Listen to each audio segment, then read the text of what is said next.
with this new reporting about how explicitly the Trump administration's actions are helping billionaires tied to Vladimir Putin. New York Times reporting late today on a deal to weaken sanctions on a Putin-linked oligarch is actually far worse than everyone thought. And as you may remember, a lot of people in the Congress thought it was terrible. The secret document shows that the deal would actually free this Putin oligarch from hundreds of millions of dollars of debt and give him and apparently his allies more control to important parts of his company. Now, instead of punishing this oligarch, the Trump administration is essentially, according to this new material, helping him. Meanwhile, the Russian at the center of the Mueller probe, pop star Emin Agalarov, who of course worked with Don Jr. on the Trump Tower meeting, this is new and interesting. He says he's canceling a planned trip to the U.S. because of Bob Mueller. Due to circumstances beyond my control, I'm forced to postpone my scheduled U.S. and Canadian tour. Basically, I've been put in this position against my will. Agalarov's lawyer, I should say, telling NBC this is most definitely linked to the Russia probe because while they're happy to speak to Mueller's team, what they don't want is to be subpoenaed or held under a material witness warrant.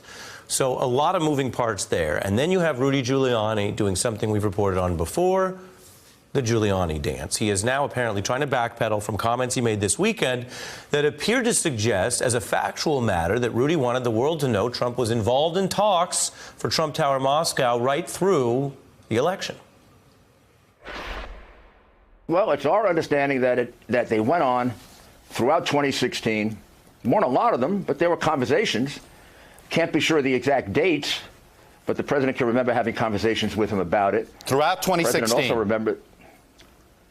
Yeah, probably could be up to as far as October, November. Our answers cover until the election. Talks of Trump Tower Moscow went as late as October or November of 2016, even in some form.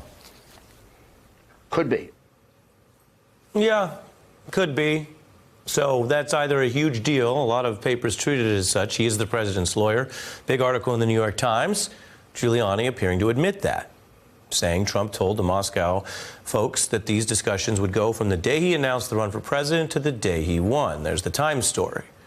So then you get the 180. Trump, of course, had repeatedly claimed throughout 2016, nothing to do with Russia, no deals in the works. So if you stop there, that's already problematic for them. Then you have, as I mentioned, what we call the Giuliani, because late today, right in our newsroom, here we go again. Let me read to you. Rudy Giuliani saying the statement on Trump and Cohen's discussions were hypothetical, not based on conversations he had with the president, did not represent the actual timing or circumstances of any such discussions.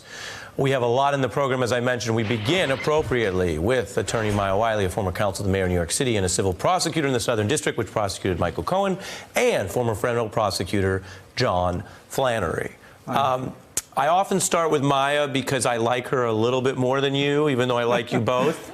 But the reason I want to start with you, John, is you have given a very strong view of Rudy Giuliani's lawyering. And this isn't the only thing we're going to discuss in this block, but we start here with, again, the dance and the walk back. What do you think is actually going down? Well, it's the Rudy stare and two-step. And, you know, we have a precedent for how this is going down currently. Remember when we had the September 2016 meeting with Cohen and Trump discussing the payoff for the ladies, if you will. And first of all, both Trump and Rudy were on the same page, and they said, oh, yeah, we just structured the deal. People do it all the time. Rudy lost his job at his firm. Then they did the 180, and they said, no, none of that happened. And it turned out, because of tapes and other things, that they had, in fact, done it. I think the way to read Rudy is take the admissions for what they are and rely on those, and don't rely on the withdrawal. That's the whole problem. I mean, you don't have to be a lawyer. You're sitting at home on Sunday, you're watching Meet the Press, Chuck Todd, doing a great interview, and you have the admission of conversations up to Election Day, and then tonight you have a lawyer being a lawyer and saying, well, I was reserving the prospect that could have happened, but I wasn't making a factual assertion. So I ask you, lawyer to lawyer, which is it? Well, I think that this is the way I think you look at it. You look at what Cohen said back at the time of the plea, and you see the groundwork to say that we have the Trump project, the tower, if you will, in Moscow, and his testimony before the Senate, and that he was regularizing it to fit what Trump wanted. Now you have these admissions that take it further. So what is the story? Well, on February the 7th, if Cohen goes up to the Hill, that would be the questions, if he's allowed to talk about anything that happened offshore. And that's where we stand, I believe. So as an investigator, you'd want to... You also have to ask, is Rudy waiving privilege, as he did back with the tape recording, by disclosing what his client's position is? Well, that's also odd. Well, let me bring in Maya, because now we're 5 minutes into the show, and I'm still a little confused. I like to keep it real and be honest. I'm confused. I'm going to show, this is the last Rudy bite I'm going to show, but here's a soundbite of Rudy on CNN also this weekend. Take a look. As far as I know, President Trump did not have discussions with him, certainly had no discussions with him in which he told him or counseled him to lie. Obviously, you have a hatred for the president. But you just acknowledged that it's possible that President Trump talked to Michael Cohen about his testimony. Which would be perfectly normal. But you just acknowledged that President Trump might have talked to him about his testimony. And so what if he talked to him about it? not? Dealer's choice. I mean, all of this. Well, first of all, I really expected a rap lyric for this one, Ari. So I just want to say I'm a little disappointed. You're disappointed. Well, I'm a little it's disappointed. not over yet. Here's the thing. If you're using music or poetry to understand the world around you, that presupposes you've come to an understanding. And I am being real with the audience and everyone here. I am not sure whether we're witnessing Rudy Giuliani messing up, or what I think John was getting at, which is if it was like what he did on Hannity, then he was parceling it out. And it matters. This is not theater. This is not entertainment. It matters what the criminal defense attorney for a president under criminal investigation who has a new attorney general coming in to deal with the Bob Mueller probe and a lot of other stuff that went down on Friday. It matters which thing Rudy's doing.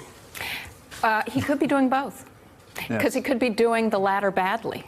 Because if you listen to what Rudy Giuliani said to the New York Times, he essentially made himself a fact witness, because he said the president told me that he was having discussions from beginning to end. Those are also inconsistent with some of the statements that he was making Sunday. So he's made inconsistent statements. He suggested that he's had conversations that you could argue make it difficult for him to preserve attorney-client privilege, at least on those conversations. Now, I'm not saying we know that for a fact, or that the Mueller team would do that, because that would obviously be a big eruption.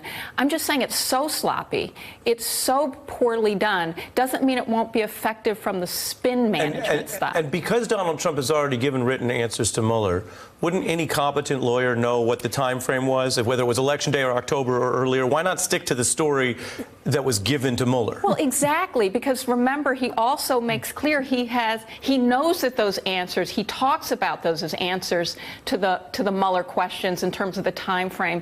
So the fact that he's all over the map suggests, I do believe he was trying to do spin control, and that some of that spin control was trying to inoculate what was going to happen on February 7th. He spent most of his time trying to say Cohen is a liar. Well, Cohen has lied. The difference between a Rudy Giuliani and a Michael Cohen is Michael Cohen has admitted it. Right. and being a lawyer for Donald Trump carries with it those risks. Both of you stay with me. We're about to bring in another guest and look to some of the politics. The comments here about Trump Tower Moscow directly contradict, as we've been discussing, what Donald Trump had said throughout the campaign: no deals with Russia. I have nothing to do with Russia. I have nothing to do with Russia. And even for anything, what do I have to do with Russia? I have nothing to do with Russia, folks, okay? I promise you I don't have any deals with Russia. Giuliani, though, this weekend saying quite clearly Trump was working on this deal with the Russians, and Democrats got interested. That is news to me, and that is big news. Knowing that the Republican nominee was actively trying to do business in Moscow, that the Republican nominee, at least at one point, had offered, if he built this building, Vladimir Putin, a free penthouse apartment. And if those negotiations were ongoing while up till the election, I think that's a relevant fact for voters to know. Jason Johnson joins the discussion, politics editor for The Root. Good day to you, sir. Good to hear the speech as well. Let's start with where Congress fits in, and I want to read to you the other reporting here. If you put aside all of the lawyers and just go to American interests, reading from this Times report, the way they've negotiated, the Trump administration, this deal for this billionaire could lend ammunition to criticism. They let a Kremlin-allied oligarch off easy, the Times writes tonight, or they were outmaneuvered by a sophisticated legal and lobbying campaign funded by his companies. Certainly the latter has happened in Washington before when you're dealing with rich people. Right. What does it tell you that here we are learning more about the way the Trump administration is letting off this Putin oligarch? And Congress, to be clear, has a majority in both houses that wants to stop this. It's only that there are enough Republicans to filibuster it that it wasn't stopped yet. Right. Well, the larger question that we have here now, Ari, is we can no longer say that there is no connection between the President of the United States and Russia. There are too many people involved. You've got his son meeting in Trump Tower with Russian representatives. You have this sort of deal with an oligarch. You have Manafort handing polling information. You have Rudy Giuliani saying that he was still conducting deals at this point. So the question for Congress, certainly on the Democratic side in the House, is not whether or not Trump is corrected to Russia anymore. It's what direction these connections are going and whether or not they rise to the level of impeachment. And the way, and I have to mention this because this is the legal part and the political part. Every single time Rudy Giuliani goes into the air, every time he says something wrong, every time he walks back, the guy's got more step backs than James Harden. It's ridiculous. Every single time he says something, he gives more fuel to Democrats to go to their constituents and say, see, this is an issue we should be focused on. Because the thing that the Trump administration wants is they want Democrats to not want to go near impeachment. They want it to be politically poisonous or dangerous. But whenever Giuliani speaks and whenever Trump makes these kinds of deals and when they're revealed, it makes it a winner for Democrats running for president in 2020 or even just the Congress now. And do you think, again, on the legislative side of it, which involves politics, do you think the Democrats are hitting the sanctions stuff enough? We all get why the more complex it becomes, the harder it becomes. But when you have several Republican senators, I believe a count of 11, joining the Democrats to say, don't let this Putin guy off the hook, that seems pretty clear. Yeah, it seems pretty clear, but also it speaks to what is going to happen down the road. If you've got 11 Republicans who are already broken, what happens when the Mueller report comes out, if the entire report comes out? You're going to have more people added to that group of 11. You're going to have more people who say, not only should we not let this guy off on sanctions, maybe we should increase the number of sanctions. And that cage, when it gets rattled, is just going to make things more and more difficult for the president. Look, I think at this point, you've got Republicans, not just the Republicans who are like, hey, I'm going to state that Hillary Clinton won, or I had a rough race last time. You're going to have Republicans saying, I don't want this dragging me down in 2020. And that's what the president has to worry about. John? Well, you know, I think we give too much patience to whether or not we should be calling foul. I mean, Trump has shown himself to be Putin's tool, his lackey. We see it when he peers with him. We see all the things that squeeze him, all the different lies he's told, 100 contacts and so forth. And I got a little concerned when Rosenstein had a conversation apparently with the special counsel's office about how to handle the BuzzFeed article, when there are elements in the public domain that show us that that direction does make sense, although we don't know now. I'm almost out of time, but why would that concern you? The Deputy Attorney General is overseeing the probe. It appears, according to Mueller's spokesperson, that something was stated about what Mueller has that they want the world to know they thought was mischaracterized or inaccurate. What's wrong with that? Well, where do you draw the line? It's either an investigation and it's kept secret. And this was the error, in my opinion, of Comey with Hillary Clinton. He shouldn't have been talking about some of those things, putting aside. But when Comey did that, it's not like it had any other negative impacts. Well, if some say on the election it did. You're setting me up. I winked at you through the camera. I don't know if you could see it or not. No, I can't see it because this camera is just a little black round thing in front of me. I should say, Maya, the Comey thing, it worked out fine. Yes, I would direct everyone to all the polling to show the impact of Comey's decision. Yes. Can we just wait? Just one thing I want to make sure we don't lose here, because the Emin Agalarov thing is actually a big deal. And the reason it's a big deal is because in a Forbes magazine interview in 2017, what Emin Agalarov said is, I still talk to Donald Trump. we still have family relationships, and he takes care of his friends.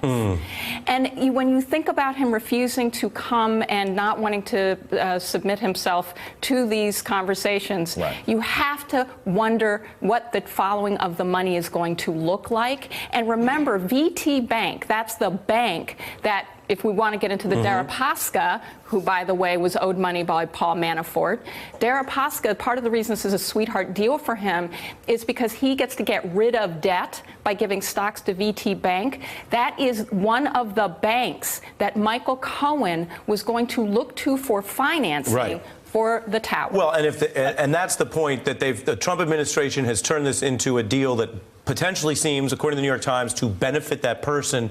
Maya, you wanted a reference. How about please don't throw me in the sanctions briar patch? That's not rap. That's not rap. It doesn't have to be rap. Kanye, okay. Come on, Kanye, please don't throw me in the briar patch. These sanctions, netted me, from a business perspective, 200 M's. Not bad. Hey, I'm Ari Melber from MSNBC. You can see more of our videos right here, or better yet, subscribe to our YouTube channel below. You could have been anywhere in the world, but you're here with us, and we appreciate that.